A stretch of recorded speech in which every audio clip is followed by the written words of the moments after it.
Captain Jake Morrison stood on the bridge of the UES Defiant as it approached the massive space station called Nexus Prime. The station was the size of a small moon and home to the Galaxy Council, where over 1,000 different alien species made decisions that affected trillions of beings across the known universe. Jake had seen many wonders since humanity joined the galactic community 5 years ago. But this station still took his breath away. Commander Lisa Harper walked up beside him carrying a datapad filled with Earth's request for help. She looked worried, and Jake could understand why. 3 human colonies on the Outer Rim had been attacked and destroyed by the Vorth Empire in the past 6 months. The Vorth were a savage reptilian species that seemed to enjoy killing for sport. They had wiped out entire worlds before, and now they had set their sights on humanity's newest settlements. The first attack came on New Boston, a mining colony with 50,000 people. The Vorth fleet arrived without warning and began bombing the surface from orbit. When human defense ships tried to help, they were destroyed easily by Vorth weapons that were far more advanced than anything Earth had. The colonists tried to evacuate, but the Vorth sent ground forces to hunt down survivors. When the Galaxy Council investigation team arrived 3 days later, they found nothing but burned cities and massed graves. New Seattle suffered the same fate 2 months later. This time the colonists had some warning and managed to get distress signals out before the communication arrays were destroyed. Captain Morrison himself had commanded the rescue fleet that arrived to find another dead world.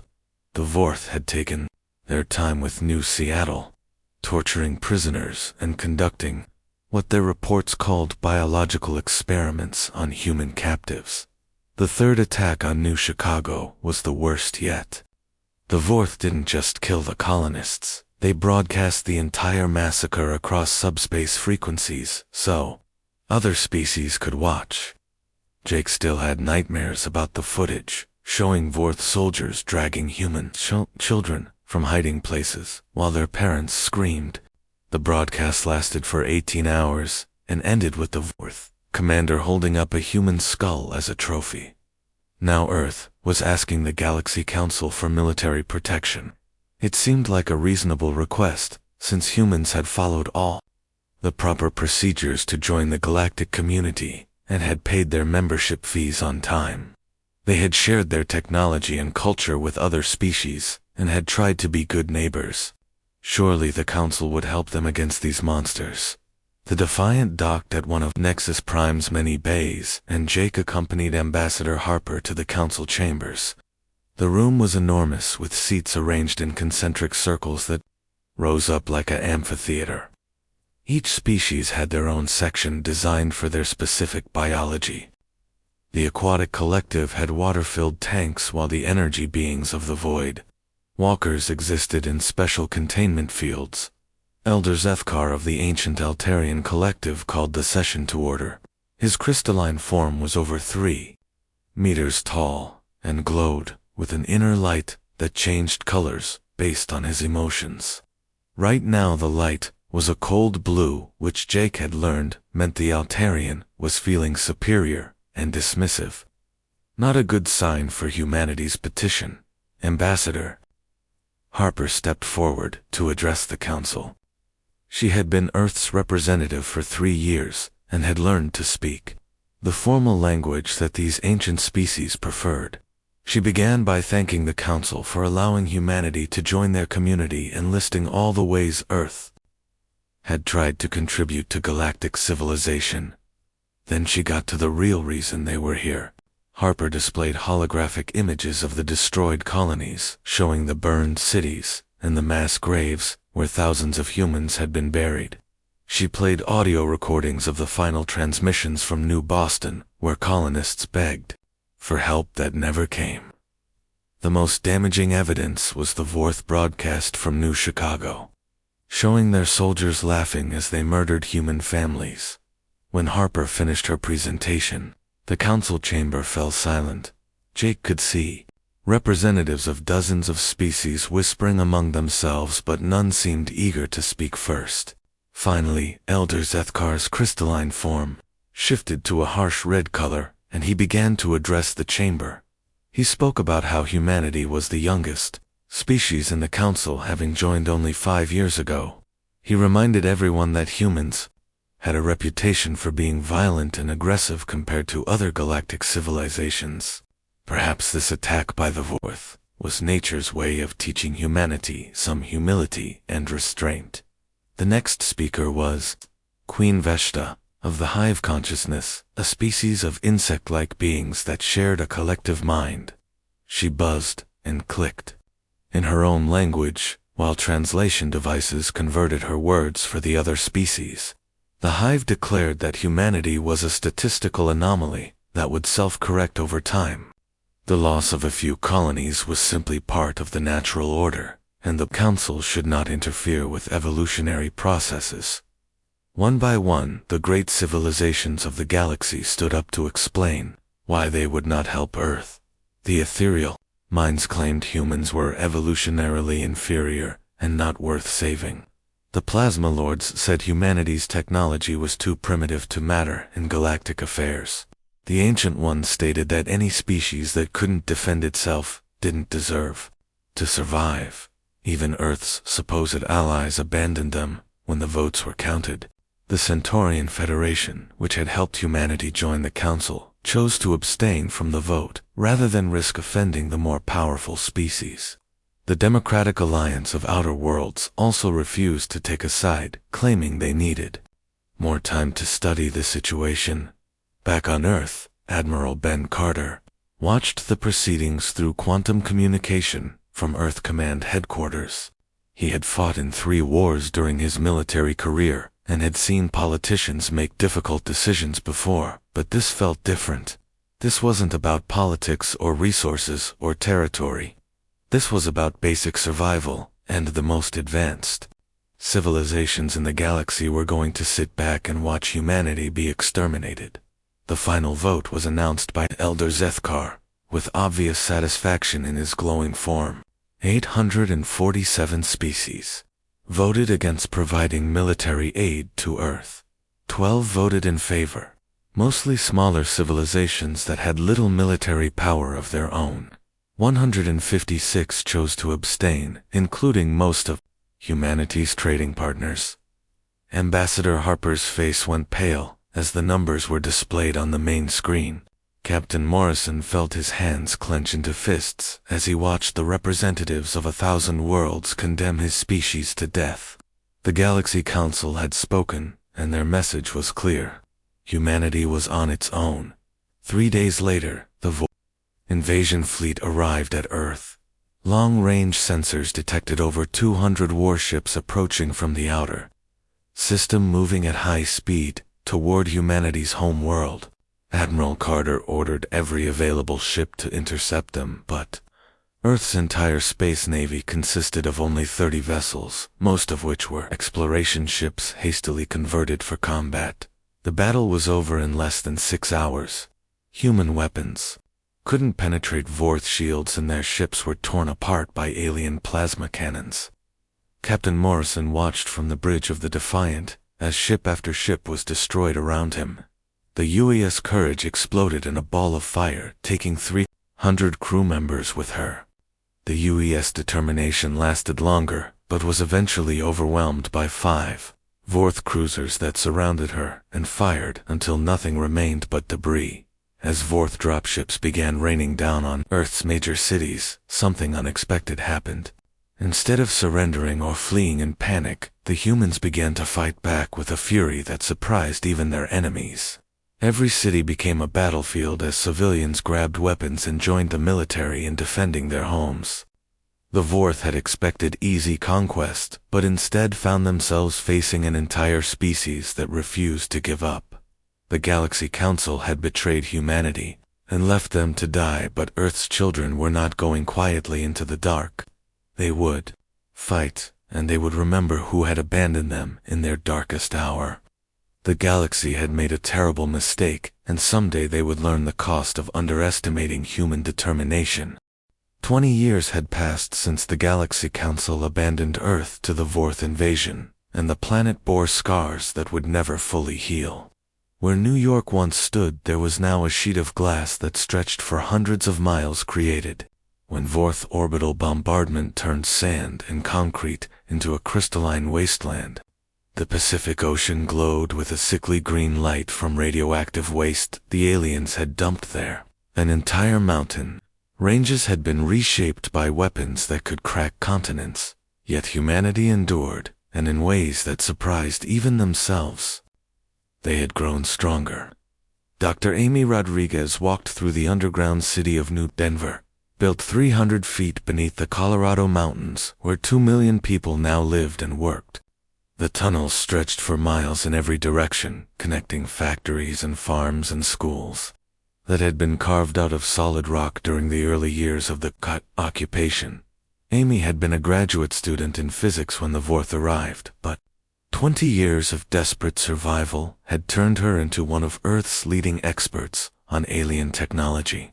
Her laboratory was filled with captured Vorth equipment that human engineers had been taking apart piece by piece, trying to understand how their enemies had become so advanced.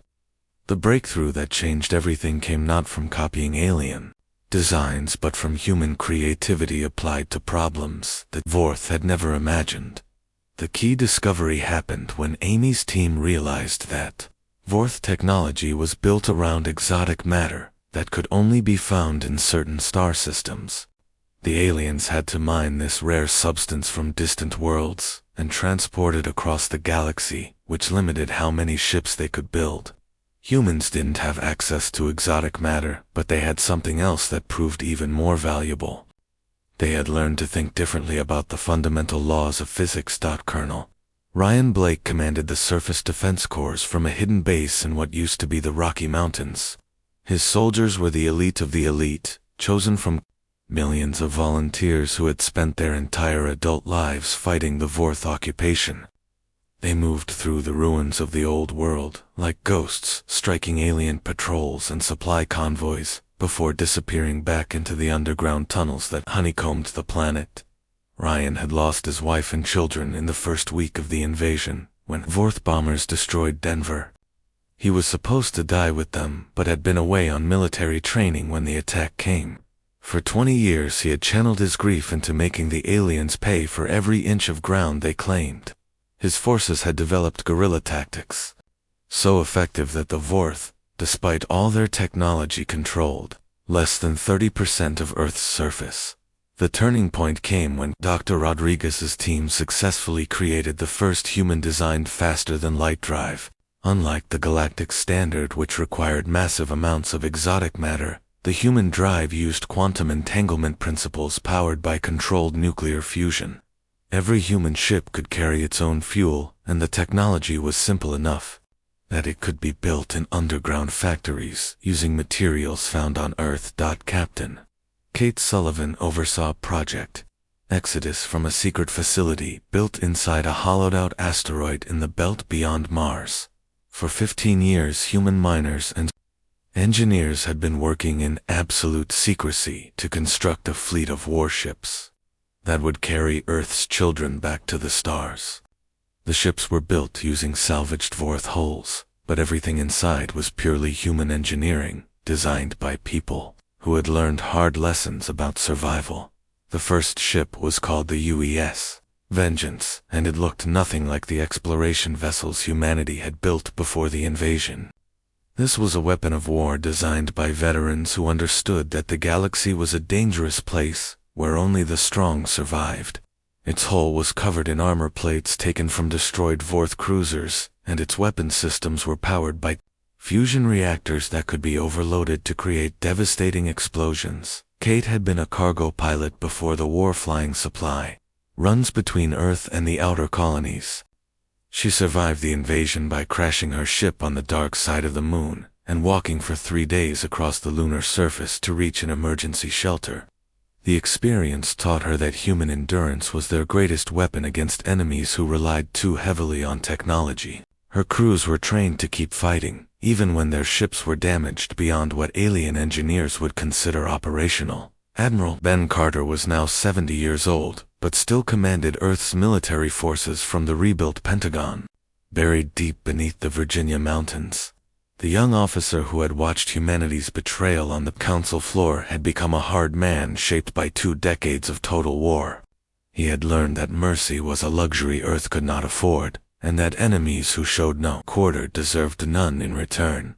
The intelligence reports on his desk painted a picture of a galaxy at peace, where the great civilizations continued their ancient debates while trade flowed between the stars.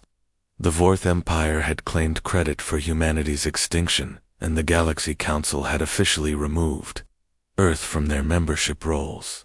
As far as the universe was concerned, humans were an extinct species that had failed their first test of galactic survival. Carter smiled grimly as he reviewed the final preparations for humanity's return to space. 50 ships crewed by veterans, who had known nothing but war since childhood, would soon launch from hidden bases throughout the solar system. Their target was not Earth's old colonies, or even the Vorth border worlds. They were going straight to the heart of the Empire that had tried to exterminate his species. Dr. Rodriguez made the final adjustments to the new drive systems, while her teams loaded the ships with weapons that no alien civilization had ever seen. Human plasma cannons powered by miniaturized fusion reactors could slice through shields that had protected Vorth fleets for centuries. Stealth technology developed from decades of hiding from orbital sensors would let human ships appear and disappear like ghosts in the night. The crews were volunteers from the surface, defense corps, and the underground cities, men and women, who had grown up in tunnels and learned to fight before they could walk. They knew the names of every human colony that had been destroyed, and every city that had burned when the Vorth came. More importantly, they knew that the Galaxy Council had voted to let it happen while they watched from the safety of their distant worlds. On launch day, Carter stood in the observation deck of Luna base and watched as 50 human warships powered up their engines for the first time. The new drives created fields of twisted space that bent light around the ships, making them shimmer like mirages before they vanished completely. One by one, Earth's children disappeared into hyperspace, carrying with them 20 years of accumulated rage and the promise of justice for their murdered families. Their destination was Vorth Prime, the capital world of the empire that had declared humanity extinct. The aliens would learn that reports of human extinction had been greatly exaggerated, and that Earth's children had spent 20 years preparing for this moment. The galaxy had taught humanity harsh lessons about power and survival, but now class was in session and the teachers had become the students. The first phase of humanity's return to the galaxy was about to begin, and the universe would never be the same. The emergency session of the Galaxy Council began with reports that made no sense to the assembled representatives of 1,000 worlds. Counselor Varushan of the Aquatic Collective stood at the central podium, her blue skin rippling with patterns that showed deep concern. In her webbed hands, she held data tablets containing intelligence reports from across Vorth space that painted an impossible picture. Entire Vorth battle fleets had simply vanished without sending distress signals or leaving any trace of what had destroyed them. The first disappearance happened at the edge of Vorth territory, where a patrol squadron of 6 heavy cruisers stopped responding to communication 3 weeks ago. Search and rescue teams found nothing but empty space and a few pieces of metal debris that sensors could barely detect. The second incident was far more disturbing because it happened at Kepler Station, a major Vorth military base that housed over 50,000 soldiers and workers. The base had been built inside a hollowed-out asteroid and was considered one of the most secure facilities in the Empire.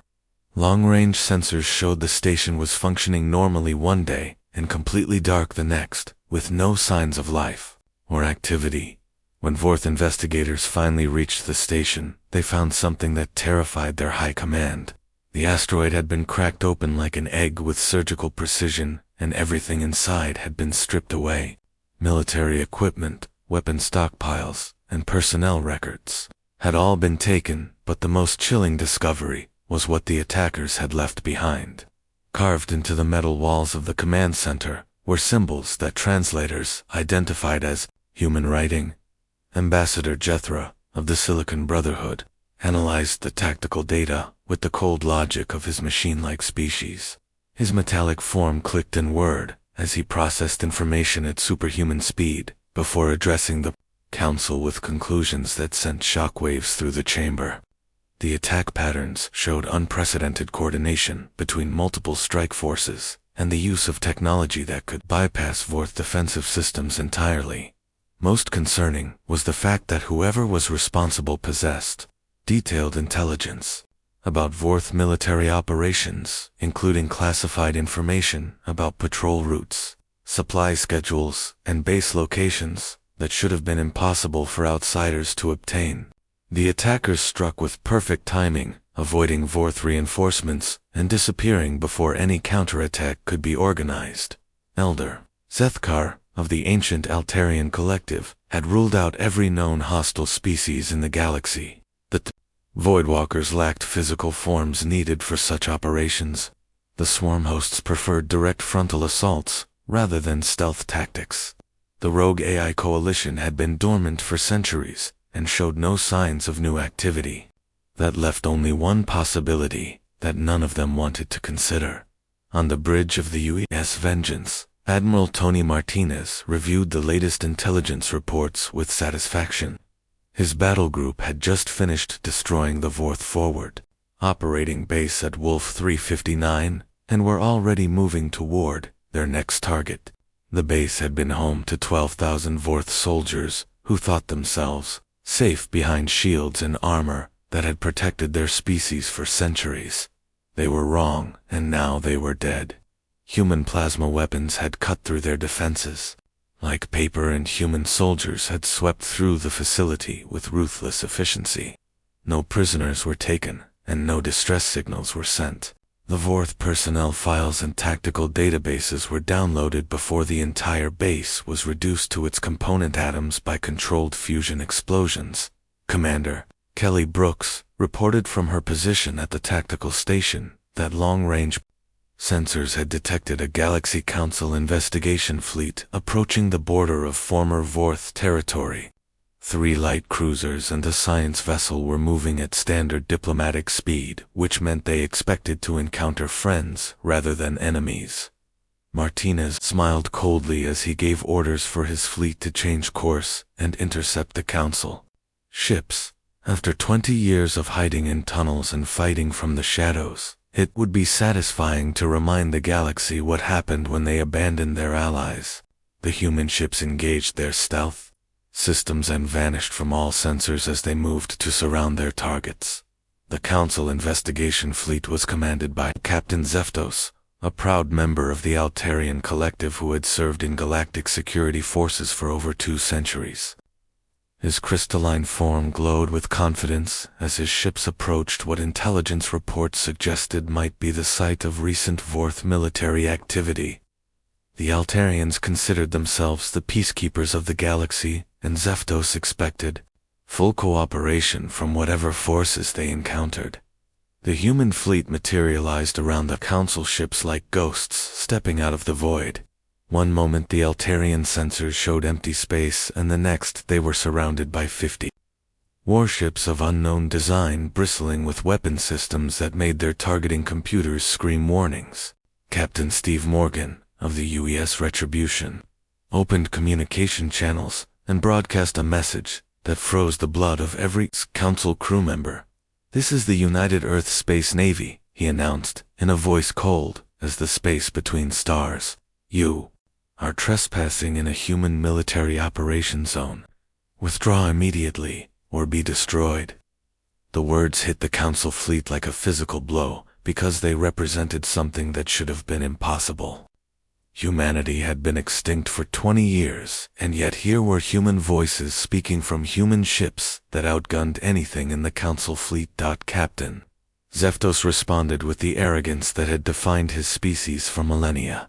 "Human," he said with obvious disbelief. "Impossible. Your species was exterminated decades ago by the Vorth Empire.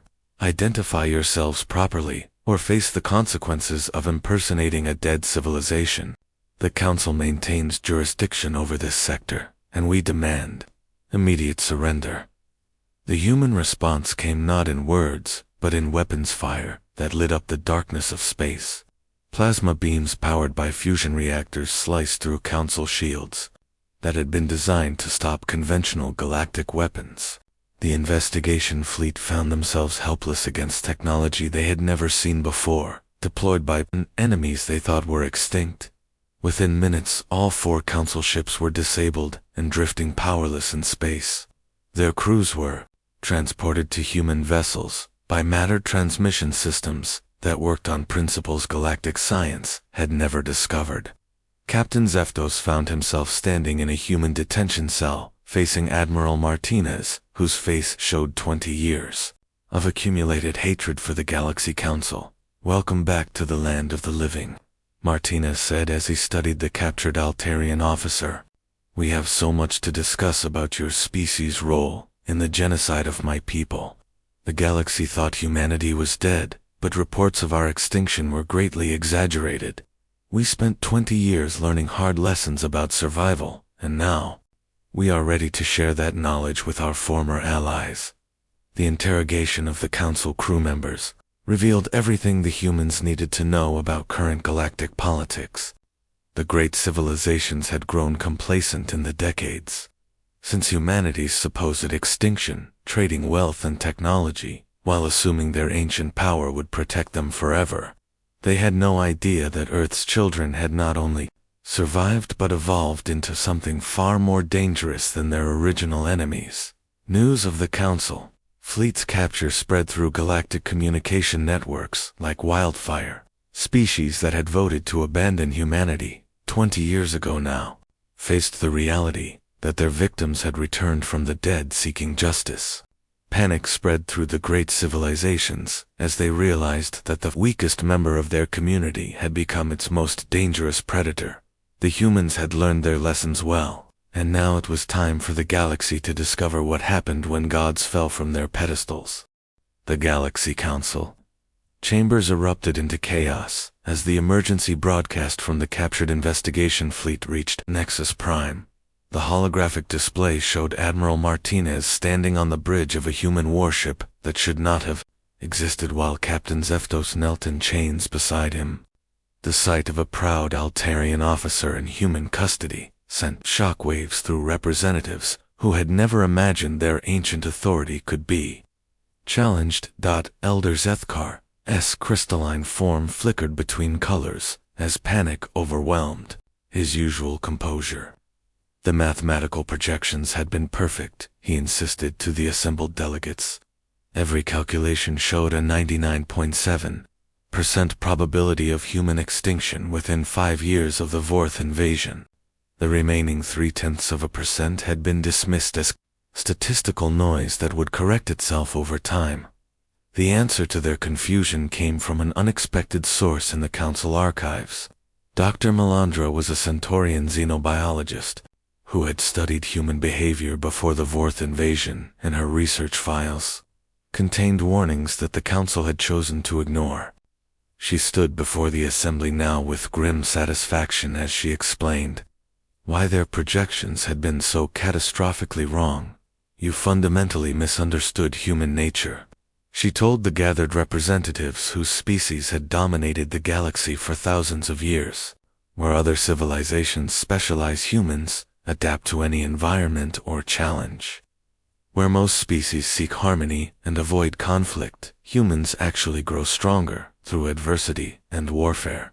You gave them 20 years of constant battle against impossible odds, and they did not just survive the experience, they evolved because of it.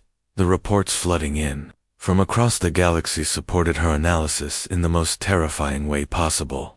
Vorth's strongholds that had stood for centuries were falling one by one to human attack forces that struck without warning and left no survivors to report what had happened. Trade routes that had operated safely for millennia were now hunting grounds where human raiders appeared from nowhere to capture ships and interrogate their crews before vanishing back into the void.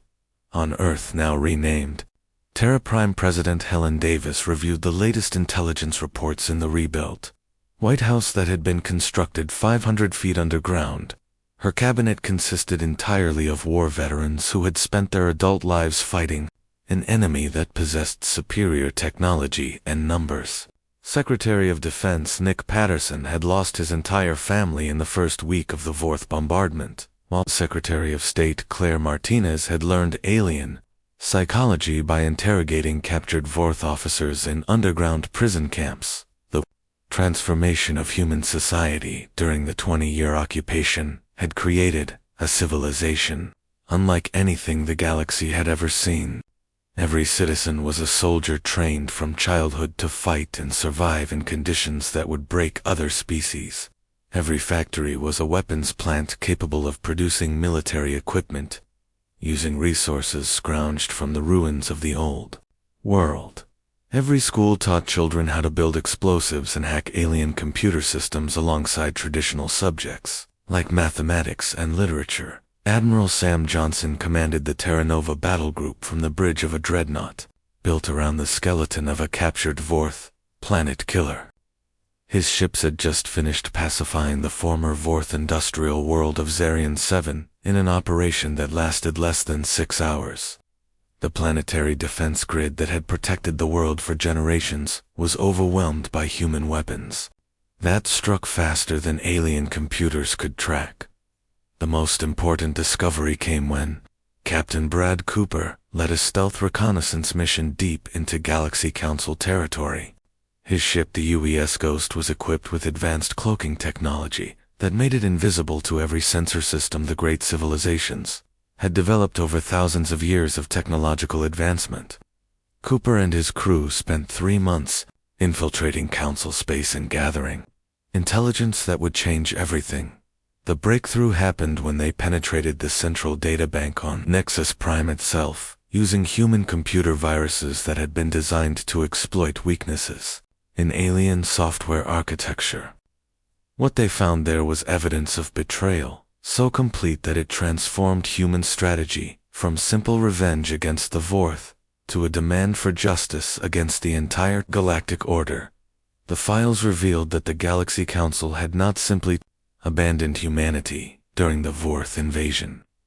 They had actively encouraged the attack as part of a deliberate policy to manage what they called aggressive species that might threaten the established order.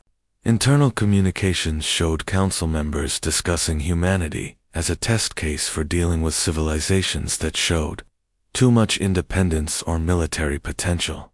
The most damning evidence came from Elder Zethkar himself, whose private messages revealed the true purpose behind the Council's vote. Humanity represented everything the ancient civilizations feared about younger species, including rapid technological advancement, aggressive expansion, and a refusal to accept the limitations that older races considered natural laws. The Vorth invasion was seen as a convenient solution to a problem that would only grow worse if left unchecked. President Davis authorized Operation Reckoning within hours of receiving Cooper's intelligence report. The plan called for coordinated strikes against Council infrastructure across 17 star systems, targeting not just military installations, but the economic and political centers that held galactic civilization together. Unlike the surgical strikes against Vorth forces, this would be total warfare, designed to bring down an entire order that had ruled the galaxy for millennia. The human fleet commanders received their orders through quantum encrypted channels that could not be intercepted by alien intelligence services. Admiral Martinez would lead the assault on Nexus Prime itself, while other battle groups struck at regional council facilities and the homeworlds of species that had voted for humanity's extinction. The attacks would be synchronized to prevent any coordinated response, and timed to cause maximum psychological impact on civilizations that had never experienced real warfare. The final piece of the puzzle fell into place when human intelligence analysts identified the voting records of every species that had participated in the council session 20 years ago. The 12 civilizations that had voted to help Earth would be spared and offered protection under human authority. The 156 species that had abstained would face occupation and political restructuring. the 847 that had voted for humanity's extinction, would discover what it meant to be on the receiving end of genocide. Dr. Amy Rodriguez made the final preparations for the new weapons systems that would be deployed in Operation Reckoning.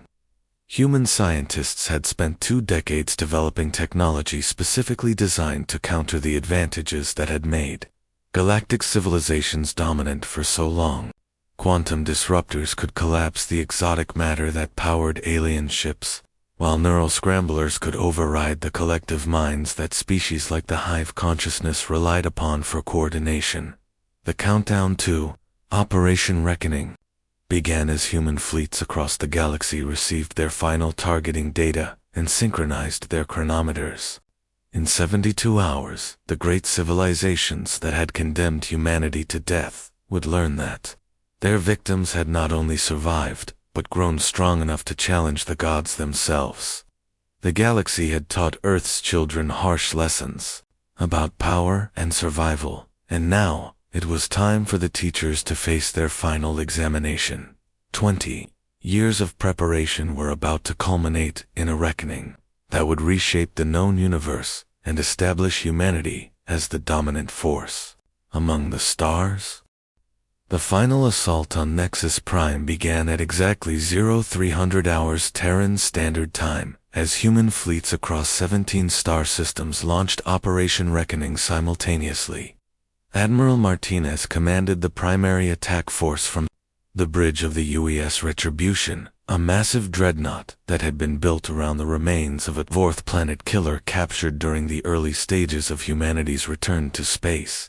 The station's defensive systems had been designed by the greatest military minds in galactic history to repel any conventional attack that enemy civilizations might launch against the seat of Council power. Energy shields that could absorb the output of entire star systems surrounded the structure, while automated weapons platforms armed with exotic matter warheads stood ready to destroy fleets before they could approach weapons range. None of it mattered against human tactics that had been forged in 20 years of desperate warfare against technologically superior enemies. Lieutenant Commander Alex Turner led the Cyber Warfare Division from a secure command center deep within the Retribution's armored hull. His team had spent months studying captured Council computer systems and developing viruses, specifically designed to exploit weaknesses in alien software architecture. The first wave of the attack was invisible as human malware spread through Nexus Prime's networks like a plague designed by digital gods. Within minutes, critical systems began failing across the massive station as security protocols turned against their creators and defense. Grids targeted friendly vessels instead of incoming threats. The Council's greatest fortress had been turned into a weapon against itself before the first human ship appeared on their sensors. Captain Dawn Mitchell commanded the assault carrier division that launched the second phase of the attack. Her ships had been converted from captured Vorth transports, but the soldiers they carried were purely human products, forged in the underground cities and tunnel systems of occupied Earth. These Marines had grown up knowing nothing but war, and had trained their entire lives for the moment when they would carry humanity's vengeance to the stars. The boarding pods that erupted from Mitchell's carriers moved too fast for alien point defense systems to track, and their hulls were coated with materials that absorbed energy weapon fire while redirecting it harmlessly into space. Human soldiers smashed through the station's outer hull using shaped charges that had been designed to crack Vorth bunkers and poured into the corridors with weapons ready and hearts filled with 20 years of accumulated rage. Elders watched in horror from the Council chambers as his species' greatest creation fell to enemies they had dismissed as evolutionary failures. The Altarian's crystalline form flickered through every color in his emotional spectrum, as reports flooded in of human forces penetrating deeper into the station's core systems. The impossible was happening before his ancient eyes, as the youngest civilization in the galaxy brought down the oldest. In the detention levels, human soldiers freed thousands of prisoners who had been held by Council security forces for crimes ranging from political dissent to unauthorized technological research. Many of these beings had been imprisoned for decades, or even centuries, by a system that valued stability over freedom and saw innovation as a threat to established order. They emerged from their cells to find liberation carried human faces and spoke with Earth accents. Admiral Martinez walked through the corridors of Nexus Prime without his helmet removed so that every alien who saw him would know exactly what species had conquered their fortress. His hair had gone gray during the long years of planning humanity's return, and his eyes held depths that spoke of worlds burned and children murdered by creatures who thought themselves superior to human civilization. The council chambers fell, silent as armored human soldiers took positions around the great amphitheater, where representatives of 1,000 worlds had once debated the fate of lesser species. The beings who had voted to abandon humanity 20 years ago now found themselves surrounded by the ultimate products of that abandonment, facing judgment from victims they had assumed were safely extinct. Elder Sethkar faced the impossible sight of human weapons trained on the seats of galactic power, while his fellow council members trembled in terror, or rage, depending on their species' psychology. The creature who had condemned humanity as too violent to deserve survival now confronted the logical result of that violence refined and focused through 2 decades of total warfare against impossible odds. Martinez spoke without ceremony or diplomatic niceties as he addressed the assembled representatives of civilizations that had ruled the galaxy for millennia. 23 years ago you voted to let my species die, he said, in a voice that carried the weight of 20 billion graves. You watched our cities burn and our children murdered while you debated whether we deserved to exist. You called it a statistical correction and assumed the universe would be better without us.